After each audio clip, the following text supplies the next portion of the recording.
Boa noite, irmãos. Que a graça e a paz do nosso Senhor Jesus Cristo esteja sobre cada um de nós nessa noite. Estamos mais uma vez aqui juntos para aprendermos os segredos do reino de Deus. Aquele que Jesus disse: a vós outros foi dado conhecer os mistérios do reino. E nessa noite nós vamos conhecer mais um pedaço, mais uma parte do reino de Deus e dos seus mistérios. Nós vamos receber conselhos do Senhor através da sua palavra. Eu estou feliz de estar aqui nesta noite, podendo ter a oportunidade em Deus de passar essa mensagem abençoada, para que por meio dela nós possamos ser transformados em pessoas melhores, crescer em Cristo, viver uma vida mais sadia, mais abençoada. Nessa noite, o tema da nossa palestra vai ser sobre a nossa identidade. O que nós não podemos jamais deixar se apagar. A identidade do Filho de Deus, ela deve ser preservada, porque ela contém as informações do Criador. E quando isso se apaga, acontece algo terrível. As pessoas começam a ser escravizadas. É algo interessante. Eu me lembro que no livro de Isaías, o profeta diz assim: o meu povo vai para o exílio porque lhes falta o conhecimento. Então, vai para o exílio, porque lhes falta o conhecimento. A elite morrerá de fome e as multidões de sede. Então, escravidão, pobreza, necessidade, por falta do conhecimento. Aconteceu a mesma coisa que nós vamos estar aqui estudando nessa noite, através de José no Egito. Aconteceu algo muito interessante, que o Egito foi muito abençoado. Nós conhecemos a história de José. José era o homem que vivia os sonhos que Deus dava para ele. E ele então fez com que uma nação pagã, uma nação que não conhecia o Deus de Abraão, de Isaac e de Jacó, vivesse uma vida de plenitude simplesmente por seguirem os conselhos de José. Os conselhos, então, mudaram a história do Egito. Os conselhos de Deus transformaram uma nação pagã que tinha tudo para padecer de fome naquela época, e através dos conselhos de Deus, através de José, o Egito foi abençoado. As pessoas não passaram fome, o Egito se enriqueceu. E José foi reconhecido como o governador do Egito. Ele era abaixo de Faraó. Este cargo de governador não existia. Deus trouxe a existência para que José o ocupasse e transmitisse a mensagem e os mistérios do seu reino àquela nação pagã. E José fez isso muito bem, a tal ponto que Faraó o reconheceu como Zafenat Paniach, ou seja, Deus fala e ele vive. José foi reconhecido como Deus fala e ele vive. E José então abençoou aquela nação, transmitindo os conselhos do Criador, e aquela nação cresceu, prosperou. Só que com o passar do tempo, José foi envelhecendo, os teus irmãos, e aquela geração se foi. E é aí que eu quero mostrar como é importante nós não deixarmos apagar a mensagem da cruz. Essa mensagem tem que se perpetuar, porque quando se perde a mensagem da cruz, a mensagem do reino, o povo padece. Vamos acompanhar nas Escrituras. Vamos começar lendo então lá em Êxodo, capítulo de número 1, versículo de número 6. Diz assim: Com o passar do tempo, morreram José e todos os seus irmãos e toda aquela geração. Os filhos de Israel foram fecundos e se multiplicaram. Tornaram-se cada vez mais numerosos e poderosos, a tal ponto que o país ficou repleto deles. Então aquela geração de José passou. E o povo continuou a se multiplicar, sendo fecundos e tornaram-se poderosos. Eles tinham poder. Eles tinham autoridade no Egito. Era um povo que estava prosperando. Era um povo que estava crescendo no Egito. Mas existe um detalhe aqui que nós jamais poderemos esquecer. Vamos agora para continuar aqui no livro de Êxodo, no mesmo capítulo 1, só que a gente vai agora para o versículo de número 8. Eu li primeiramente o 6 e o 7, agora a gente vai ler o 8. Diz assim: levantou-se sobre o Egito um novo rei, que não conhecia nada sobre a vida de José. Interessante. Levantou um novo rei que não conhecia nada sobre a vida de José. E o que o povo de Deus estava fazendo no Egito que deixou a mensagem do reino se esfriar? O que aconteceu com o povo de Deus no Egito que eles deixaram que a mensagem do reino de Deus fosse perdida? Por que eles não perpetuaram que o Deus que abençoou e enriqueceu o Egito é o Deus de Abraão, Isaque e Jacó? Por que eles não perpetuaram a história de José, os seus conselhos sobre guardar a quinta parte e depois vender a todas as nações, sobre ter tirado e livrado a nação do Egito da fome, da miséria? Por que eles não perpetuaram essa notícia e não mantiveram essas boas notícias ali no meio da sociedade egípcia e da sociedade hebraica? Por que eles não perpetuaram isso no meio dos hebreus? Por que deixaram apagar a mensagem do reino de Deus? Se esqueceram também. Porque os mais interessados em manter a história de Deus são exatamente os hebreus. Eram exatamente os hebreus daquela época. E eles deixaram então morrer a mensagem do reino. E olha o que aconteceu. Levantou-se sobre o Egito um novo rei que não conhecia nada sobre a vida de José.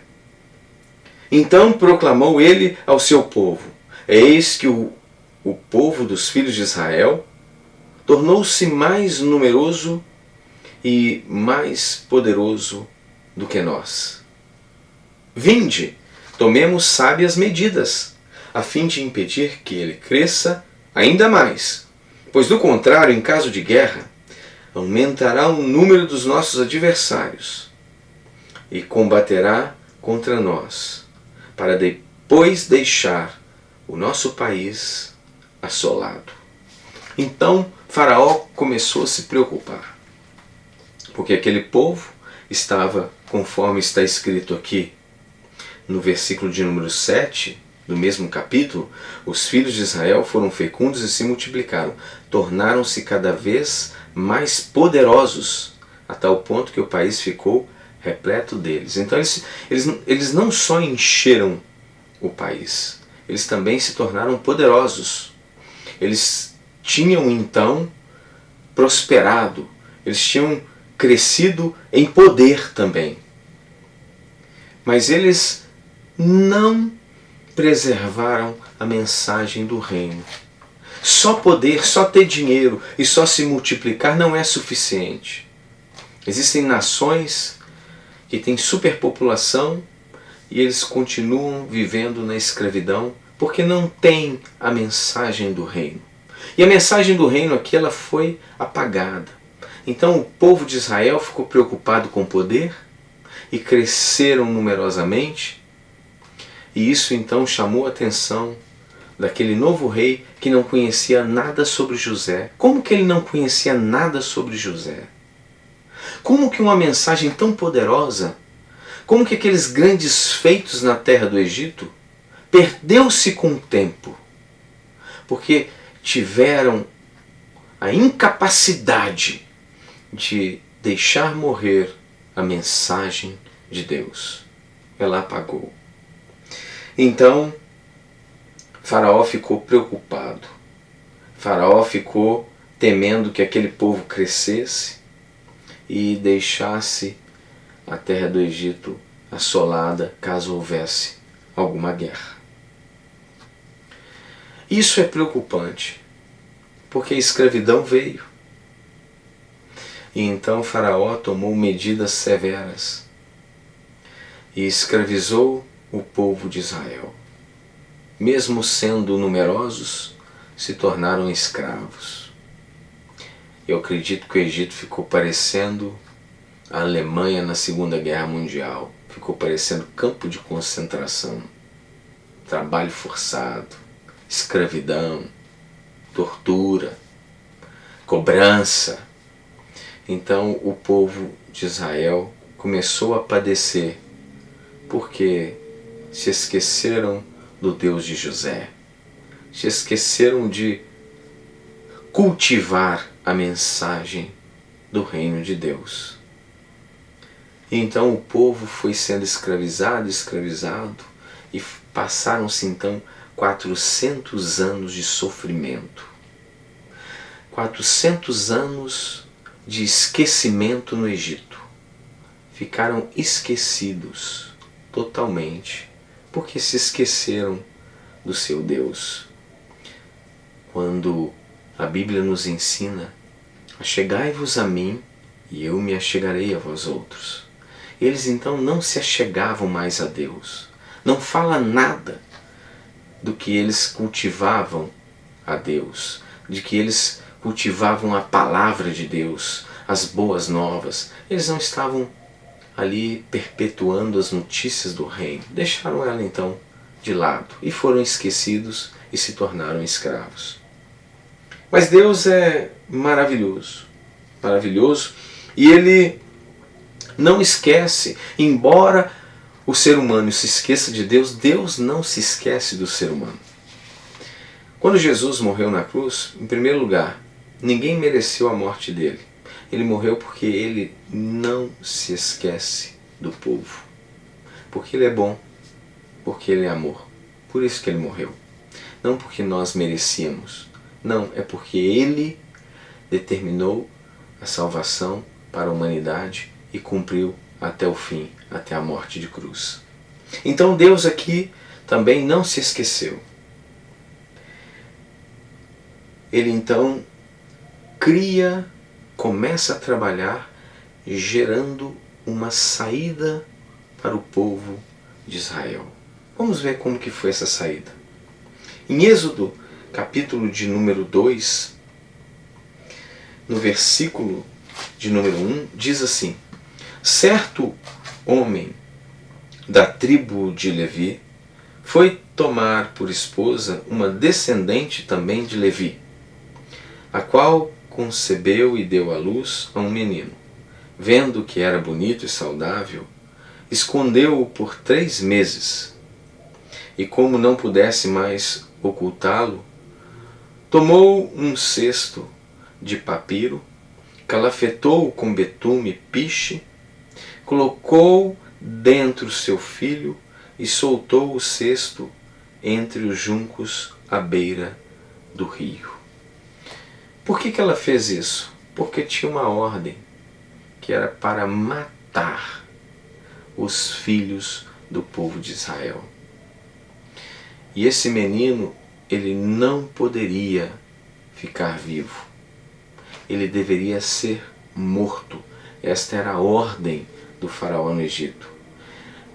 Ele não poderia viver, ele não deveria viver segundo a ordem de faraó, para que o Egito ficasse protegido contra um suposto crescimento exacerbado do povo de Israel e que esse crescimento colocasse em risco a nação do Egito.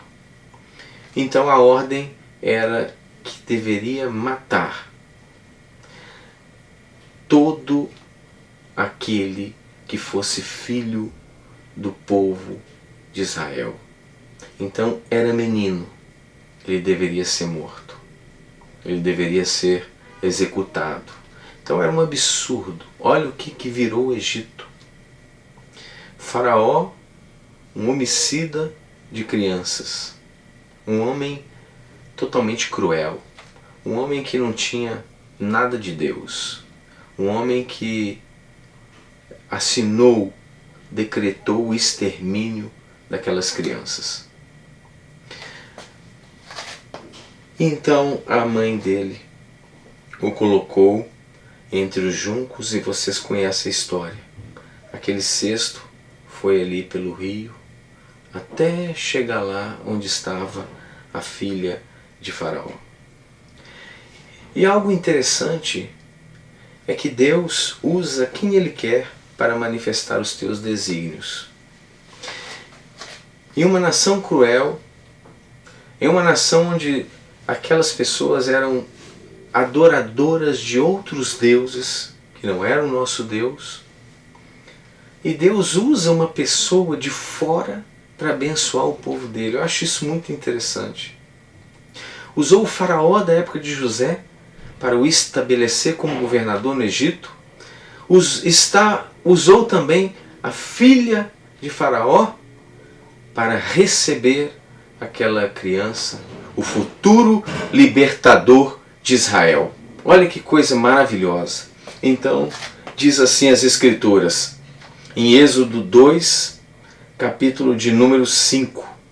Ou melhor dizendo, Êxodo capítulo 2, versículo de número 5. Entre mentes, eis que a filha de Faraó desceu para se lavar no rio. Enquanto suas criadas andavam à beira do rio, ela percebeu o cesto entre os juncos e mandou uma de suas servas apanhá-lo. Abrindo-o, viu a criança. Era um lindo menino e chorava. Enternecida, declarou: é filho dos hebreus. Então a irmã do bebê aproximou-se e sugeriu à filha de Faraó: queres que eu vá e te chame uma mulher dos hebreus para que possa criar essa criança? A filha do Faraó prontamente respondeu: sim, vai. Partiu, pois, a jovem e chamou a própria mãe da criança. Então a filha de Faraó orientou-a: leva este menino, amamenta-o para mim, e eu te darei a tua paga. A hebreia imediatamente abraçou o bebê e o criou. Quando o menino cresceu, ela o entregou à filha de Faraó, o qual o adotou e lhe pôs o nome de Moisés, justificando: eu o tirei das águas. Olha que interessante. O menino vai parar lá onde estava a filha de Faraó. E de repente, vem a irmã do menino e fala: olha, se você quiser, para te ajudar a criar essa criança, eu chamo uma hebreia para que ela o amamente, e aí você vai ter essa criança sadia. Essa criança vai poder crescer, vai poder ser como se fosse teu filho. E foi lá e buscou a hebreia, a própria mãe dele, e ainda a pagou para criar o teu próprio filho. Deus não é tremendo? Então veja bem, o menino foi parar lá na nação inimiga, lá onde a ordem era para executar todas as crianças. A filha de Faraó o recebe, o tira das águas. Vem a irmã do menino, sugere que traga uma hebreia para ajudar a criar, para amamentá-lo. Imediatamente a menina diz: vai lá, acha essa hebreia. Buscaram e colocaram ela para amamentar, e ela ainda recebeu o salário para cuidar do próprio filho em uma nação cuja ordem era executar os filhos dos hebreus. Então Deus é magnífico, Ele está sempre trabalhando para que o teu povo venha a sair da escravidão. Para que o teu povo não esqueça da mensagem do teu reino. Então Ele está sempre trabalhando para isso, sempre criando meios para que a sua mensagem não seja esquecida e para que o povo não seja mais escravizado. Então, olha que interessante aqui. No versículo de número 8, diz assim: a filha do faraó prontamente respondeu: sim, vai. Partiu, pois, a jovem e chamou a própria mãe da criança. Então a filha de faraó orientou-a: leva este menino, amamenta-o para mim, e eu te darei a tua paga, salário. A hebreia imediatamente abraçou o bebê e o criou. Eu imagino a alegria, a felicidade. Um filho que era para ter sido executado ao fio da espada. Ela então passa a receber salário para cuidar do próprio filho. E quando o menino cresceu, ela o entregou à filha do faraó, a qual o adotou e lhe pôs o nome de Moisés, justificando: eu o tirei das águas. Então Moisés estava agora lá dentro, novamente, um homem, uma criança de Deus. Agora ele estava no meio, lá no comando do reino das trevas, do reino que havia se esquecido das leis do Senhor nosso Deus, que haviam então abandonado a história de José. Então eles esqueceram, mas agora tem um homem de Deus lá dentro, tem um menino lá dentro, e vamos ver como Deus vai operar maravilhas na terra do Egito. A arqueologia, ela comprova a existência de Moisés, porque existem muitas pessoas que pensam que essa história é muito bonita, mas será que essa história ela era real? Será que isso aconteceu mesmo? Poxa vida, tem muitos anos, papel aceita tudo, quem garante que existiu um tal de Moisés? E quem garante que ele operou todos esses sinais no Egito? Quem garante? A arqueologia comprova a existência de Moisés. Quando Moisés era um bebê, sua mãe adotiva egípcia foi Hatshepsut, e o nome de Moisés era Semut. Isso está na história. Existia uma serpente em sua testa que representava o seu título de príncipe. Na sua vida adulta, o nome de Moisés era Tutmoses II. Em uma vista distinta do seu perfil, através de um monumento, o qual ainda existe, o seu nariz mostra a característica de um hebreu. Então, naquele perfil, porque não tinha como tirar fotografias, então na época eles fizeram um busto dele, porque ele era um príncipe. E ali estava uma característica do nariz de um hebreu, está exatamente naquele busto. Porque mostra que, comprova que verdadeiramente existiu um Moisés no Egito. Isso está registrado na história, está registrado também na arqueologia. E nós podemos comprovar a existência de Moisés, sim, no Egito. E o interessante é que existem vários fatores, vários registros na travessia do Mar Vermelho. Existem várias provas incontestáveis que verdadeiramente houveram aqueles sinais e maravilhas que Deus fez contra a terra do Egito. Mas vamos continuar aqui, vamos voltar aqui. Deus tem caminhos imprevisíveis para manifestar a sua glória. Por que eu gosto de sempre falar isso? Porque às vezes nós nos preocupamos muito com o como. Então quando nós nos encontramos em uma situação de escravidão, nos encontramos ali em uma situação que para nós não tem saída, aí nós queremos imediatamente desistir. E quando na verdade Deus tem caminhos imprevisíveis, que a gente não sabe como, mas eles vão acontecer nas nossas vidas. Deus, ele vai operar. Para isso ele precisa encontrar dentro de nós a boa vontade. O nosso querer tem que ser um querer que vai viabilizar as mãos de Deus em nosso favor. Em Êxodo, no mesmo capítulo de número 2, nós vamos agora para o versículo de número 11. Moisés já era adulto. Um dia ele saiu para visitar o lugar onde se encontravam seus irmãos hebreus e descobriu como era árduo e exaustivo o trabalho que eram obrigados a fazer. Observou que um egípcio espancava um hebreu indefeso. E como olhasse para uma e para outra parte e visse que ninguém estava ali, matou o egípcio e escondeu-o na areia. No dia seguinte, voltou no momento em que 2 hebreus estavam brigando e disse ao agressor: "Por que feres o teu próximo?" E ele replicou: "Quem te constituiu chefe e nosso juiz? Acaso queres matar-me como mataste ontem o egípcio?" Moisés teve medo e deduziu: com certeza o fato já é de conhecimento público. Então, quando isso aconteceu,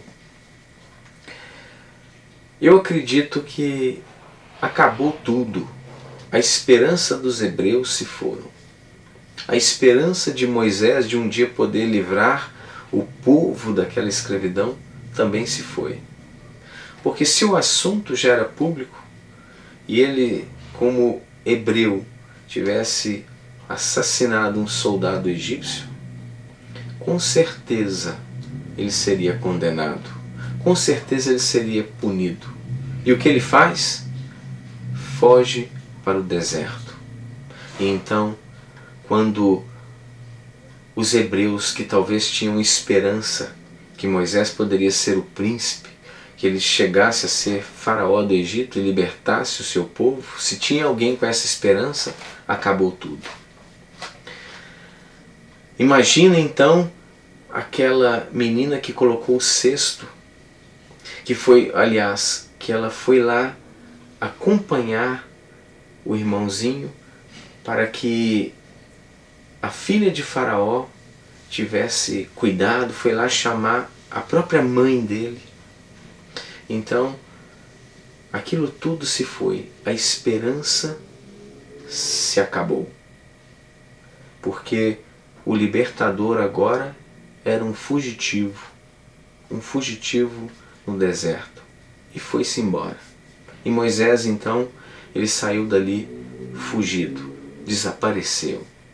E então o povo de Israel continuou debaixo do trabalho árduo, debaixo das torturas, debaixo do sofrimento, da consequência de esquecer-se das leis de Deus e do próprio Deus. Mas os planos dos homens fracassam, mas o de Deus sempre permanece intacto. Em Êxodo 2, no versículo de número 15, diz o seguinte as Escrituras: o faraó, tendo notícia do caso, procurou matar Moisés, mas este, fugindo da vista de todos, foi morar na terra de Midian, e ali se assentou à beira de um poço.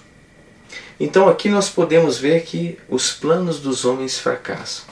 Então, se o plano era que Moisés se tornasse príncipe e viesse a ser o libertador do Egito, um dia sendo o próprio faraó, então já tinha dado errado. Porque eram planos de homens, planos naturais, planos arquitetados assim, de forma natural. Não tinha nada espiritual, era simplesmente uma estratégia. Agora que Moisés está lá dentro, é isso, Deus vai fazer ele virar faraó. É isso que vai acontecer e o povo de Israel vai ser liberto. Aí o que aconteceu? Fracassou. Ele era agora um fugitivo e Faraó queria matá-lo, na verdade. Mas Deus ouve o clamor do seu povo. Então, o que aconteceu? O sofrimento no Egito foi aumentando cada vez mais, cada vez mais. E o povo, então, mediante a dor, começa então a clamar. Porque quando a dor aumenta, fica insuportável, aí o homem começa a pedir socorro. O homem começa a pedir: Deus, me salva. Tem misericórdia da minha vida. Por favor, não me abandona. O homem começa então a se humilhar. O homem então se arrepende. Ele olha para trás e vê: puxa vida, nós ficamos aqui, esquecemos do nosso Deus e agora nós estamos aqui como escravos sem esperança. Então aquele clamor começou então a chegar até o Senhor dos Exércitos. E olha o que aconteceu. Em Êxodo capítulo 2, versículo de número 23. Muito tempo se passou depois disso. Morreu o rei do Egito. Esse rei que queria matar Moisés, ele morreu. Os israelitas gemiam e rogavam por socorro divino, debaixo de uma escravidão. E seu clamor subiu até Deus, porque tinha arrependimento, tinha sofrimento. Ouviu Deus o lamento do povo e lembrou da aliança que fizera com Abraão, Isaque e Jacó. Deus observou a vida dos israelitas e contemplou a situação deles. No momento em que o povo começa a gemer, no momento em que o povo começa a sentir dor, o povo tem uma tendência a se arrepender e começa então a clamar socorro. A soberba se vai, a vaidade vai embora e vem a humildade. Então começa a reconhecer o erro. E o reconhecimento, ele move as mãos de Deus. Moveu as mãos de Deus em favor do povo de Israel no Egito, moveu as mãos de Deus em favor daquele ladrão que fora crucificado juntamente com o Senhor Jesus. E Deus sempre age onde há reconhecimento. E ali Deus é sensível às dores do seu povo e ouve aquele clamor, e ouve aquele reconhecimento. E aqui está escrito no livro de Êxodo, só que no capítulo de número 3 e no versículo de número 7. Vamos ler o que está escrito aqui. Disse o Senhor: certamente tenho observado a opressão e a miséria sobre o meu povo no Egito. Tenho ouvido o seu clamor por causa dos teus feitores e sei o quanto estão padecendo. Agora eu quero lhe fazer uma pergunta, meu irmão e minha irmã. Esse povo que um dia viveu a glória de Deus no Egito, não tiveram a responsabilidade de passar os tefilins para os filhos e os filhos dos seus filhos, inculcar a palavra de Deus na vida deles. Eles desprezaram, cresceram, a Bíblia diz que ficaram muito poderosos. E agora olha o que aconteceu. Quando o povo cresce, quando o povo fica poderoso e se esquece de Deus, volta para a escravidão, para a dor, para a humilhação e para a miséria. Porque eles eram numerosos, eles eram poderosos, mas não é simplesmente ser numeroso ou ser poderoso, ter posse, ser rico, ter grandes negócios que vai resolver o problema do povo. Não. O povo tem que perpetuar a mensagem do reino. Eles se esqueceram. E a situação deles aqui, segundo a palavra de Deus, é que eles estavam vivendo miséria. Olha só. Tenho ouvido o seu clamor por causa dos seus feitores e sei o quanto estão padecendo. E aqui no início do versículo diz assim: tenho observado a opressão e a miséria sobre o meu povo no Egito. Miséria. Um povo que reinava, que era poderoso, estava agora na miséria. simplesmente porque abandonaram as leis de Deus, abandonaram a mensagem do reino.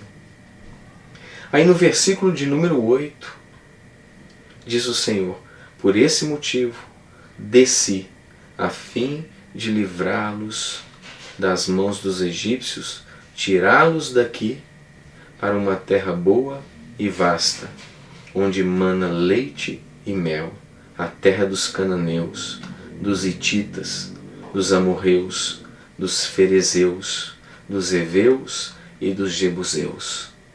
Então Deus novamente vê a miséria e desce a fim de fazer o teu povo prosperar, de fazer o teu povo habitar numa terra que mana leite e mel. Nós podemos observar em todas as Escrituras que jamais Deus tem vida de miséria, que jamais Deus se agrada do sofrimento. Mas Deus não pode fazer enquanto não há reconhecimento. Deus não pode agir enquanto há soberba. Deus não pode operar enquanto o povo está poderoso, está numeroso e não quer nem saber dele. Então a tendência é ir para a miséria. E quando chega na miséria e quando chega no sofrimento, aí sim vem, através da dor, o arrependimento. E o arrependimento leva ao clamor. E o clamor exercita a fé. E Deus então ouve o clamor e desce a fim de livrar o povo e levá-los para uma terra boa que mana leite e mel, a fim de enriquecê-los, a fim de dar saúde, a fim de levá-los a uma vida saudável. O reconhecimento faz isso. Quando nós reconhecemos que estávamos afastados de Deus e que nós agora queremos se aproximar cada vez mais dele, queremos viver as tuas leis, as leis que governam o universo, quando nós fazemos isso, imediatamente Deus desce e Ele quer nos levar para uma terra que mana leite e mel. Tudo isso depende de nós, depende do nosso reconhecimento. Não vamos esperar o sofrimento, não vamos esperar a miséria para reconhecer. Hoje é tempo, hoje é o momento. Vamos reconhecer o senhorio de Cristo, vamos nos unir e vamos executar o nosso clamor. E Deus com certeza vai nos levar a uma terra que mana leite e mel. E vamos continuar aqui nas Escrituras. Em Êxodo 3,19, a justiça de Deus fere os opressores do povo. Porque quando Deus disse: eu vou descer, eu vou operar na vida desse povo, eu vou fazer justiça, os opressores estavam em oposição. Eles não eram a favor da libertação do povo hebreu. Mas Deus começou a ferir os opressores. Olha o que diz aqui as Escrituras. Em Êxodo 3, versículo de número 19, diz assim: eu sei que o rei do Egito não permitirá que saiam de suas terras, a não ser que uma poderosa mão o force. Por esse motivo estenderei a minha mão e ferirei todo o Egito com os prodígios que realizarei no meio dos egípcios. Somente depois desses portentosos eventos é que o faraó os deixará partir. Farei ainda que os egípcios tenham boa vontade para com os israelitas, de modo que, quando sairdes, não o será de mãos vazias. Olha que maravilha! Deus então está dizendo: eu agora vou impor o sofrimento nos opressores. Eu agora vou apertá-los. E eles têm que deixar o meu povo sair. E tem mais, não vão sair de qualquer jeito. Não vão sair de mãos vazias. Eles não vão sair do jeito que eles estavam lá na miséria, não. Eles vão sair com fartura. Eles vão sair, mas vão sair de cabeça erguida. Eles vão sair porque eu, o Senhor, o estou tirando de lá. E nessa noite, nós temos que sair e que se desvencilhar de todo Egito. Tudo que é Egito, nós temos que deixar de lado. Nós temos que escrever um memorial em favor do nosso Deus e perpetuar a mensagem do teu reino. Nós temos que abraçar a sua palavra, a sua mensagem, as suas leis, porque é dessa forma que o jugo dos nossos opressores serão despedaçados.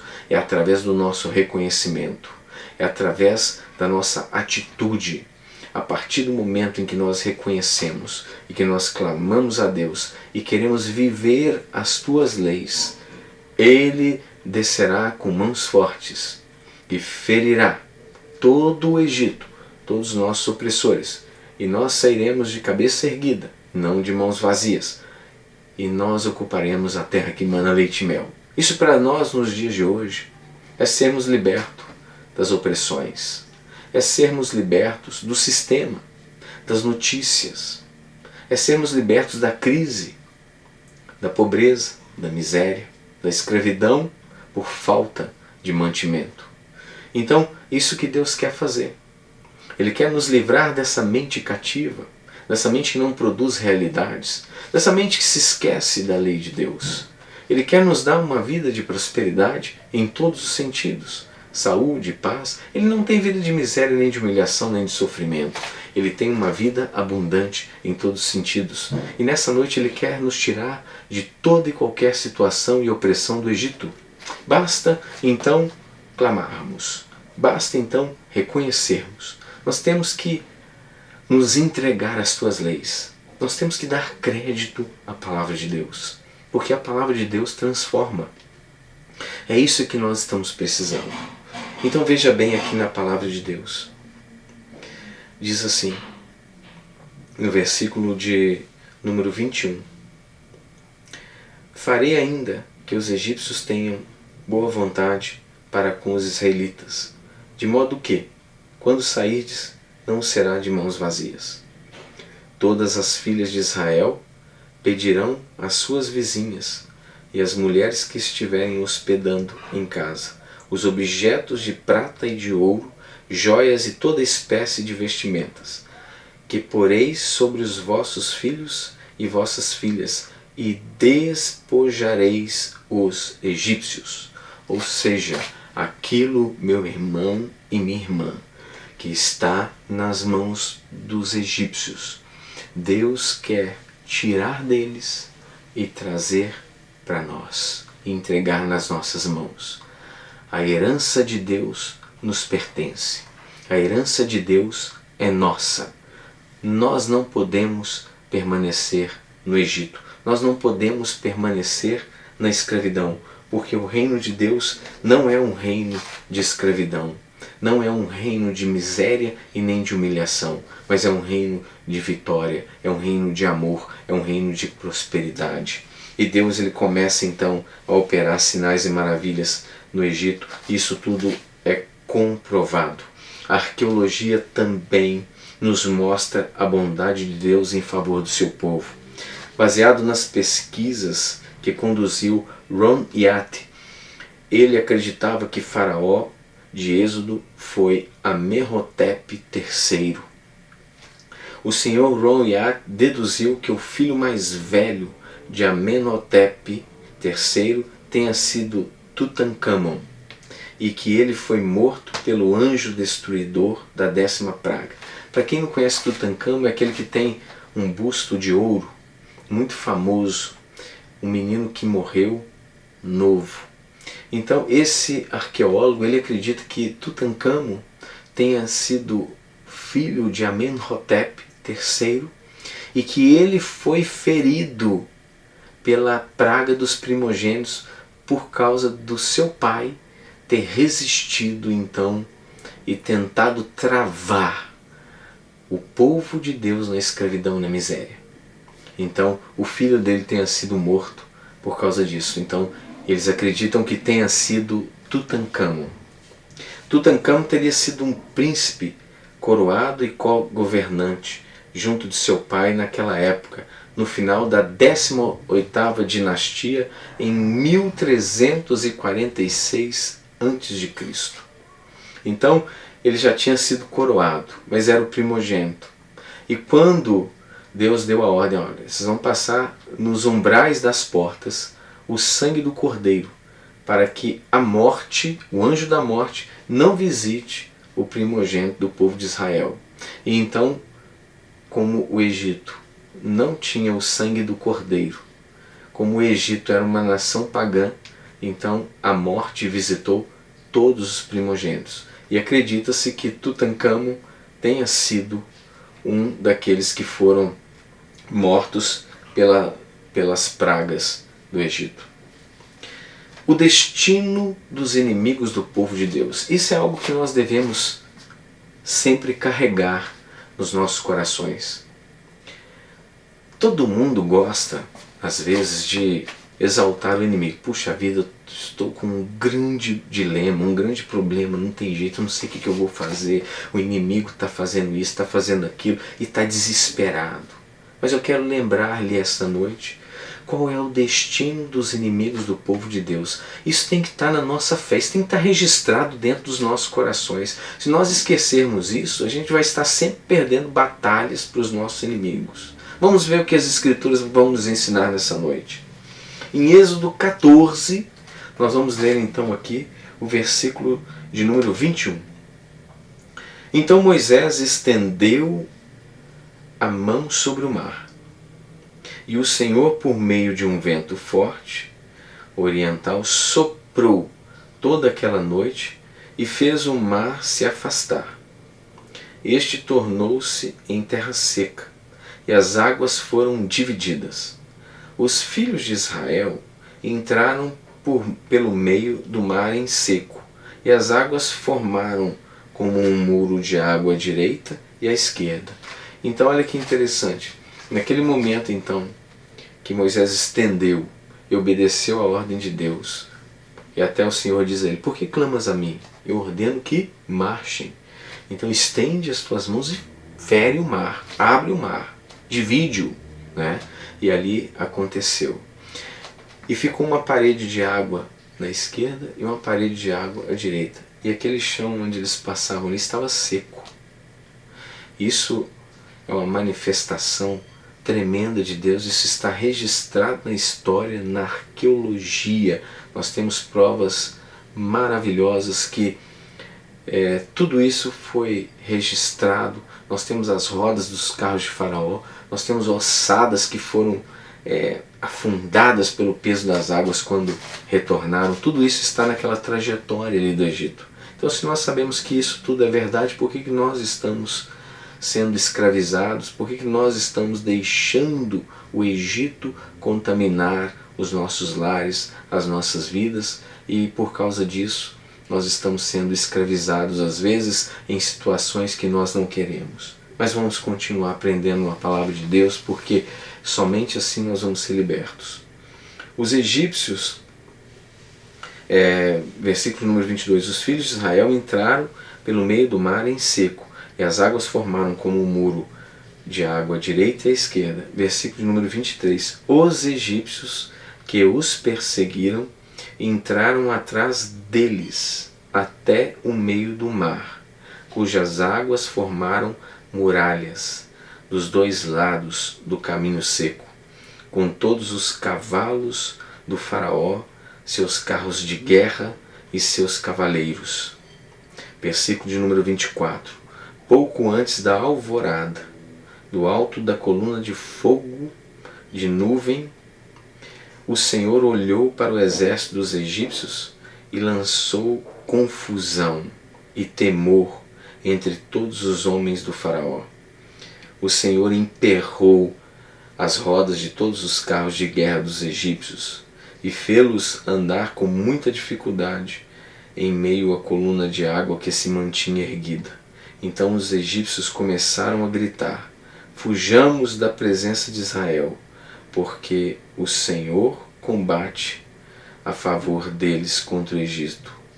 Então o Senhor ordenou a Moisés: estende a mão sobre o mar, para que as águas se voltem contra os egípcios, sobre todos os seus carros de guerra e sobre os seus exércitos, de cavalheiros. Moisés estendeu a mão sobre o mar, e este, ao romper da manhã, voltou para o seu leito. Todos os egípcios, ao tentarem fugir do meio do mar, correram de encontro às águas, que se fecharam sobre o caminho, e o Senhor os precipitou para dentro do mar. As águas voltaram-se e cobriram os carros e cavaleiros de todo o exército de Faraó, que havia perseguido os filhos de Israel mar adentro. Nenhum egípcio que entrou no mar conseguiu sobreviver. Presta bastante atenção nessa mensagem. Tudo que havia de recursos do opressor para destruir o povo de Deus, os carros de guerra, eles ficaram com medo, a coragem fugiu, os carros começaram a ficarem com as rodas emperradas, tudo fica difícil, tudo fica complicado. E de repente, Deus disse para Moisés: vai lá agora e fecha o mar. Então o Senhor foi lá e fechou o mar, e o peso daquelas paredes de água foram tão grandes que, segundo a arqueologia, haviam ossos como que se eles ficassem cravados no fundo do mar. E ali eles acharam as rodas de ouro, acharam tudo naquela travessia, tem tudo lá registrado. Então, aquela nação inimiga percebeu que verdadeiramente o Senhor pelejava contra eles em favor de Israel. Agora eu te pergunto, por que isso aconteceu? Porque o povo no sofrimento começaram a usar a fé e clamaram a Deus. E o Senhor ouviu o clamor do seu povo e desceu a fim de livrá-los da mão de Faraó. Aonde está o nosso clamor, meus queridos irmãos? Aonde está a nossa humildade? Aonde está o nosso reconhecimento? Vamos abraçar com alegria a mensagem do reino.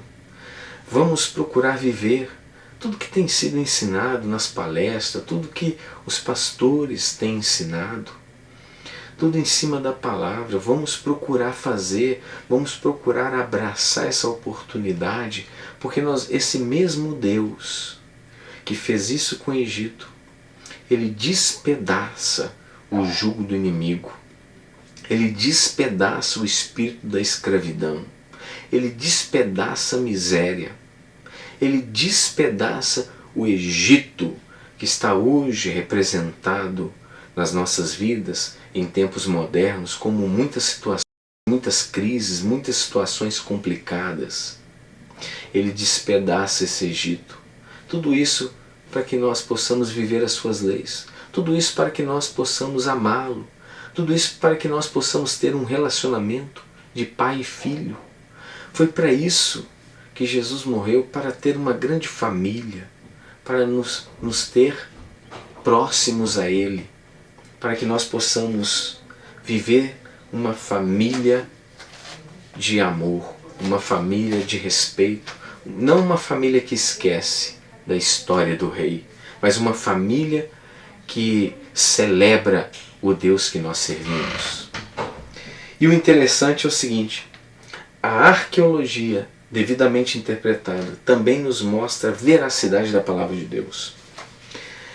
Foi na maior praia do Golfo de Acaba, chamada Nueida, no Egito, local onde as forças das trevas pareciam triunfar, mas Deus estava no controle. Do outro lado do Golfo está a montanha sagrada de Deus. Existem 2 pilares que marcam a travessia do Mar Vermelho, que foram colocadas nos 2 lados do Golfo. No pilar saudita haviam inscrições hebraicas que incluíam as palavras Faraó, Mizraim, Moisés, morte, Jeová, Salomão e Edom. Tudo isso comprova que verdadeiramente houve a travessia. Esses pilares estão lá até hoje. É possível você ver até através do Google aonde foi a travessia do Mar Vermelho.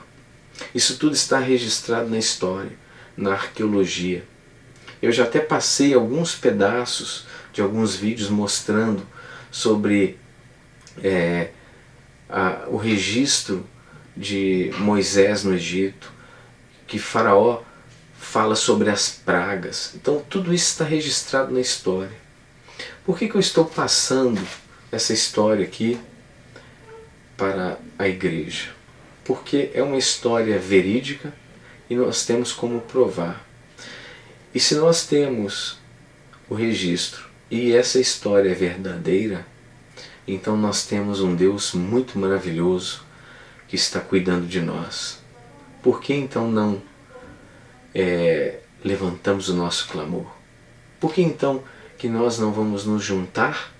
Nós vamos reconhecer os nossos erros e não vamos clamar a Deus. Por que não vamos fazer isso? Nós temos essa liberdade, nós temos todo o poder nas mãos, nós podemos ditar as regras, nós podemos fazer acontecer coisas incríveis. Vamos nos unir, vamos juntar as nossas convicções e vamos fazer acontecer, porque é isso que Deus espera de nós. Igreja quer dizer chamado para fora, povo chamado para fora do sistema, eclésias, é um povo separado, é um povo santo, é a nação eleita, sacerdócio real. É isso que nós somos, essa é a nossa identidade. Não vamos esquecer, porque quem esquece a identidade termina no Egito, mas quem reconhece e executa o clamor, Deus desce a fim de livrá-lo do Egito. Então essa é a mensagem de Deus para nós essa noite. Porque nós vamos deixar o medo dominar, a miséria, a pobreza, a dificuldade, a falta das coisas. Por que nós vamos deixar isto reinar sobre nós, quando na verdade nós temos um Deus que está disposto a ferir o Egito? Guarde essa mensagem, pense nisso. Ouça, assista o vídeo novamente, veja todas as passagens, leia esses versículos. Isso foi um resumo que eu fiz para poder ficar dentro de 1 hora. Porque senão, se eu fosse contar a história toda, eu iria ter que gravar um vídeo de umas 4, 5 horas. Mas então eu deixo aqui essa mensagem. Leia a palavra de Deus, examine atentamente, veja o que Deus quer dizer com essa mensagem para nós nos dias de hoje. E ofereça a Deus o seu clamor e o seu reconhecimento, que eu tenho certeza que Deus vai te responder. Meus queridos, eu deixo aqui um grande abraço, que Deus os abençoe poderosamente e que na próxima quarta-feira estaremos então com uma nova mensagem, com algo transformador, para que sejamos cada vez mais libertos das garras do mal e vivemos uma vida em uma terra que mana leite e mel. Que Deus abençoe a todos em nome de Jesus.